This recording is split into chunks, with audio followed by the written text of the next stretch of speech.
I say Lee Rada omone Le Havre ebo 1-1 and of Lyon etenafie woman share 4 Emma Rene woman take kanemienu ukwa Germany and Borussia Mönchengladbach elfie woman share bako Emma Dortmund woman entimante and of Spain andra Espanyol etenafie Real Madrid ebe shoma kamienua woman entimante Vinicius Junior one in the share 2 goals no and my team are from Real Madrid and of El Ili andra Sassuolo elfie woman share mienu Emma AC Milan woman entimante Juventus elfie woman Hellas Bologna ebo 1-1 and of Inter Milan team no woman so esemienu Emma Parma woman entimante na Inter aje Scudetto El Ili edi si omona so we 21st time Inter Milan woman aje Scudetto na member so nemum ansana no uko England Manchester Andra Ebaso no Bournemouth El Vitality Stadium woman shemiensa Emma Crystal Palace woman entimante Manchester United Old Trafford say Man United mo there na omo shemiensa Emma Liverpool team no womo ete ekanum mienu na Benjamin Sesko and Matthias Cunha and they share 2 goals and my team from Man United and won say Andra jabo 14 minutes na Man United womo lead Liverpool by 2 and I said 2 goals to nil nemum Cody Gakpo we take kanebako and my team from Liverpool Emma Abrantia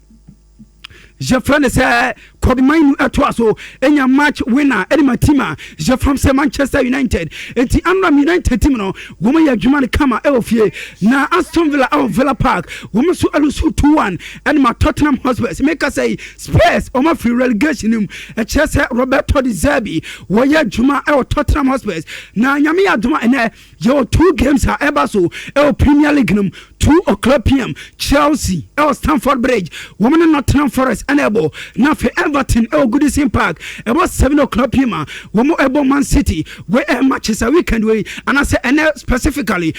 so English Premier League nima and I pay the ones them telephone na show no so na yen cost penny essence Andra Real Madrid delay Barca womo Liga na say omoje na unim say Andra Madrid game eba so away no Sanka Madrid omo 2 points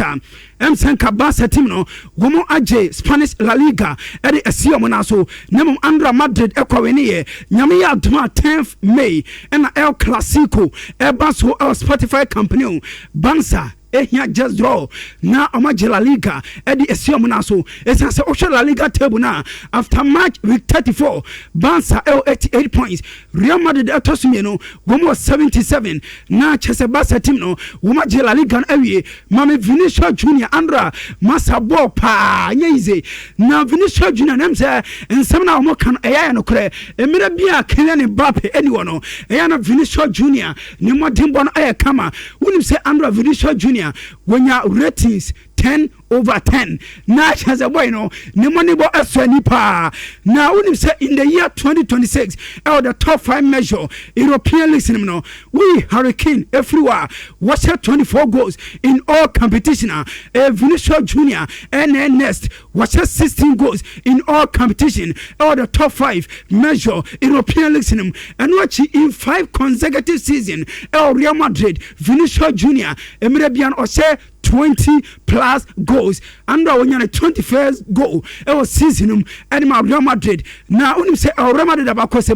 your legends are on my side record way now only Cristiano Ronaldo Karim Benzema Alfredo Di Stefano Ferran Puskas Hugo Sanchez Pahinha and Raul Gonzalez Blanco Vinicius Junior one and I saw record when I pay yet won some MT for your show so now a movie game and Vinicius Junior say what you two said this season and no answer am koye am farmer team from Real Madrid name the betimaka and say Manchester Aka and Real Madrid no I was say omoyiro mo said be season no say am koye the name gomu wie and no mabekọ kama e the Real Madrid said be almost starting next season Madrid team no one bas baby Real Madrid will be anim say Madrid eba and no Vinicius Junior and some kakra odi tuja na Ferland Mendy andra game one year okopiraye Jeremy say can say wakonya discomfort on the right leg nyame ya duma ene na boy no ometwa scan na omo say Ferland Mendy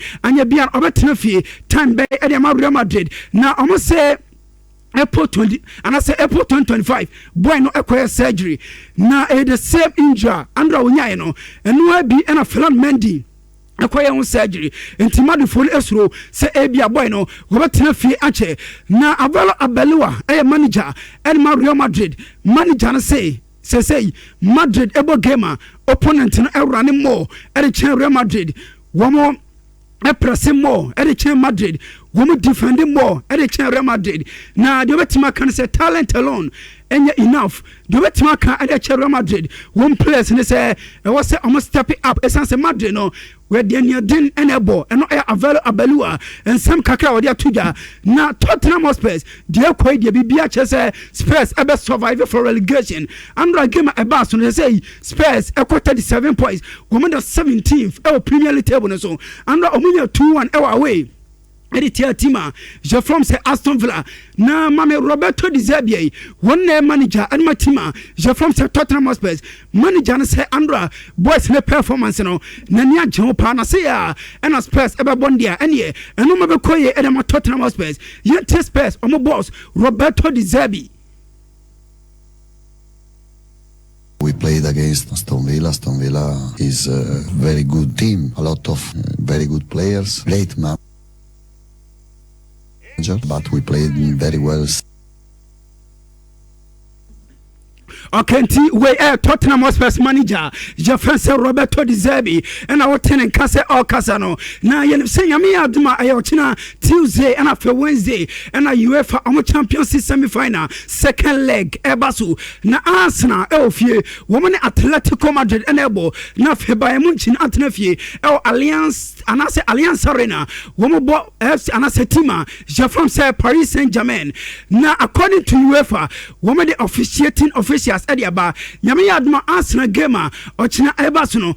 Daniel Siebert from Germany one on the game no na video assistant referee Ako Adama Bastien Danke one also every Germany Yami Adma Wednesday Joao Pahiro from Portugal one on the Bayern Munchen and the Paris Saint-Germain game no na video assistant referee Ako Adama Marco Di Bello from Italy to weigh a match officials Yami Adma semi-final UEFA Champions League second leg no womo ekokodi na yeka UEFA Champions League wonsem no anopaya na Atletico Madrid womo de omo squad omo de ba Emirates ediaba na yenusena Pablo Barrios ewa Atletico we play name squad no boy no nidi abam eno achini ko Gonzalez wono so aba na manager first Diego Simeone ne squad ode ba no wo fa Juan Musso Jose Maria Jimenez yo abrantia France Matteo Ruggeri wo fa Mendoza afa Johnny Cardoso of Koke, Antoine Griezmann, Alexander Solot, Alex Baina, your Thiago Amada, Jan Oblak, Marcos Llorente, Wafa Kevin Lenglet, Nahol Molina, David Hanko, Mark Pobo, Wafa Julian Alvarez, and watch Giuliano Simeone, Obed Vegas, Adimola Lukman, Afe Abrantia France, Ruben Le Normand, and watch your Pablo Barrios Julio Diaz and afe Ike Luko where squad manager Jefferson Diego Simeone whatever Arsenal game Yami Aduma or China Emirata yada want some emetie for ya so mama Manchester United Essence United are qualify for Yami Aduma next season UEFA Champions League na mun kame hwan na yemo Michael Carrick-Abaso Essence wa ya Juma papa mekaipa and the manager Jefferson Ruben Amorim the Manchester United manager Ebaye wabasesa the fortune of Manchester United. United are qualify. Now when say ever since Michael Carrick Ebaye Juma as interim manager and Manchester United was Pep Guardiola Man City, was Mikel Arteta Arsenal, was Ancelotti Liverpool, was Liam Rossini Chelsea, and was Unai Emery Aston Villa. A Chelsea manager no were Juma Roy Keane, a former player, were legend and Manchester United.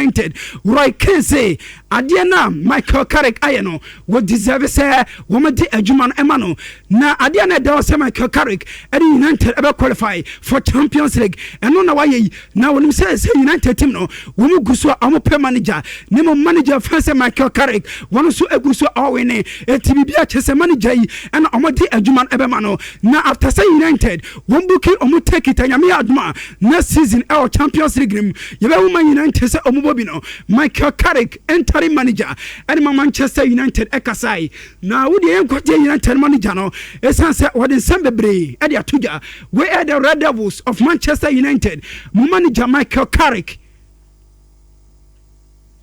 Formed and the teams that we've played against and got good results against, I think it's something that we can take a lot from, for sure. I think Champions League felt in the distance a little bit, if we're honest, it's at one point. So there's been a lot of good work to put us in a position with games to go and that seal, but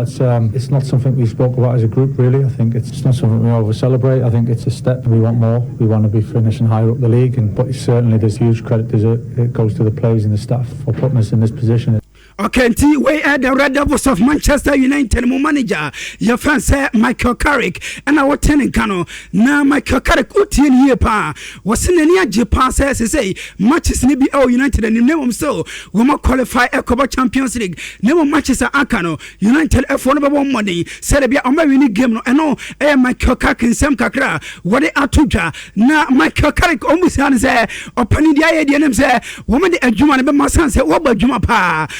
Carrick say one decision be a United manager no and as a United penny for no one be take biano when interest nem adeba kwana edana kuma so and say Obama United no when United ebe adwuma den ama United na obi anim no Man United ebe sa for montuma pa e de afra eno Michael Carrick and Sam Kakra what atuja na say Alex Ferguson where former Manchester United one manager where arguably the best manager in the history of Manchester United and Liverpool before the game manager no ebai and as a former manager no what by way air timer say Alex Ferguson na ora Old Trafford pitch na so na ya hu na kwansili ebai say yes say Alex Ferguson na pom din no aye bibio eti omode ne hospital na enano pedi me say kan say amba ambulance ama omode say Alex Ferguson edi no tum edi no call hospital nemom according to Man United for no wom say enye problem bia nemom na precautionary measures and on pese omuteki na man no ho enhyira emfa no eno nti enom ne call hospital eti enano pedi me say kan and say we Man United supporter ka wakoma to yam esanse say Alex Ferguson ne ho and I update a free United. We must say ever now. Oko Chelsea, Yamia Duma and Avier, Chelsea Elfie, woman Nottingham Forest enable. Now only say last game at Chelsea, one body tier list United, FA Cup semi final, Wembley no and a Pedro Neto. We won 100th game ever since a flew of Empty Wanderers. Ever Chelsea no now a 100th game and my Chelsea na Andra Cobham Chelsea for no a celebrity and my Abrante Pedro Neto na Mame Kalu McFarlane one of the interim manager and my Chelsea manager say one way in the first game at Obo Elfie and my team from Chelsea na ever since obey interim manager no one more else Stamford Bridge da do on obetimaka and say not Stamford for no born omuni bopa nemom we a Chelsea player first wa dum season no yenye into say also Chelsea team no one finish say hi way Kalu McFarlane. Yeah, really looking forward to it. Got a really tough game. Nottingham Forest are a really good side and we'll be well prepared for it. But yeah, it'll be a great honour to lead a game at Stamford Bridge. Obviously, I've been involved in games at Stamford Bridge as assistant or support staff. Might have a bit of a different feel leading the team and it'll be a great honour in front of the Chelsea fans. Really looking forward to it and hoping we can put in a similar level of performance as we did at Wembley. Okenti we manager na otene kase o kase na no pay yere wonsem emetifo nya e show no so Callum McFarlane na otene kano na ye free Chelsea na ye ko Ili na uko Ilia say already medical ya to him say the Nerazzurri of Inter Milan won na just Scudetto e dey see o na so na ye mo Inter for na basan say this season o ma badwuma pa me kai last season Inter wo mo ko trophyless essence last day na o mo Swiss no Edema Napoli Champions League final woman zu 5-0 Edema Tima je from say Paris Saint-Germain nemom after some manager je from say Christian Kivu eba no say Inter one born assistant Inter money born El Cosro na way 21st timer Inter Milan team no woman aje Scudetto edi esi o na so na when say Inter the first time amoje Scudetto na 1910 1920 one beje 1930 1938 1938,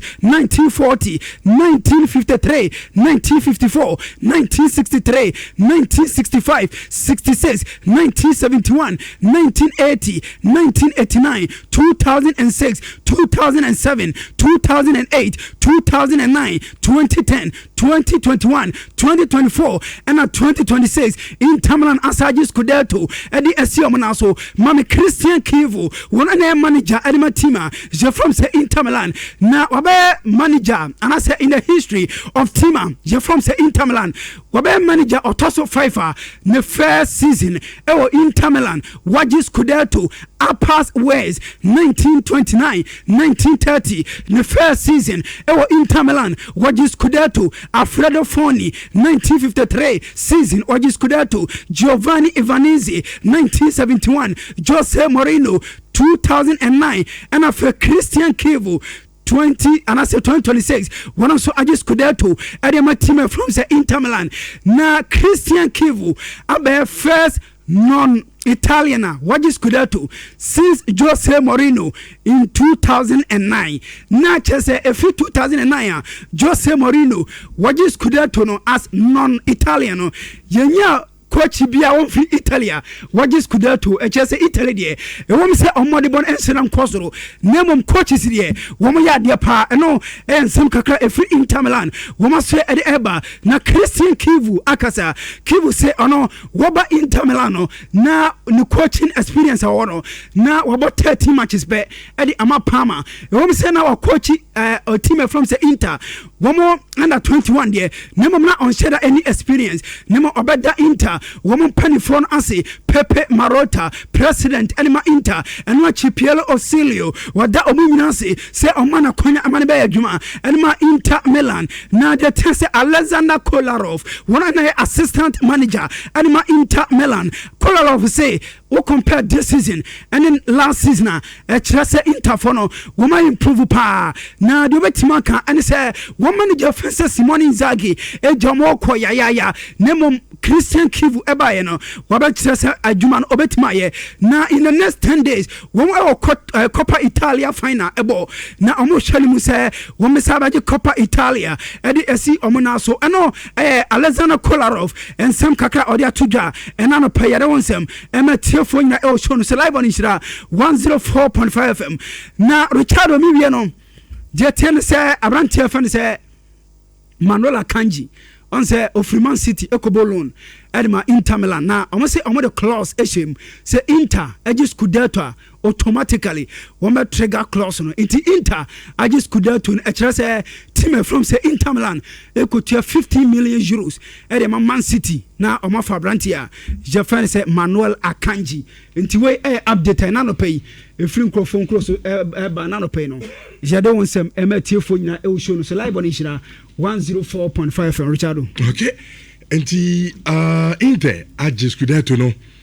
edi esi omuna so busuafo ani esi Scudetto no aha ho asem ne kan Inter se de omonso na aye champion shoe omo coach Kivu ho nsem no ni na mu se ayala na FIFA no de ebewuram na edin komo no of course I catch them some Manchester United and so enya qualification anyame adoma next season 2026-27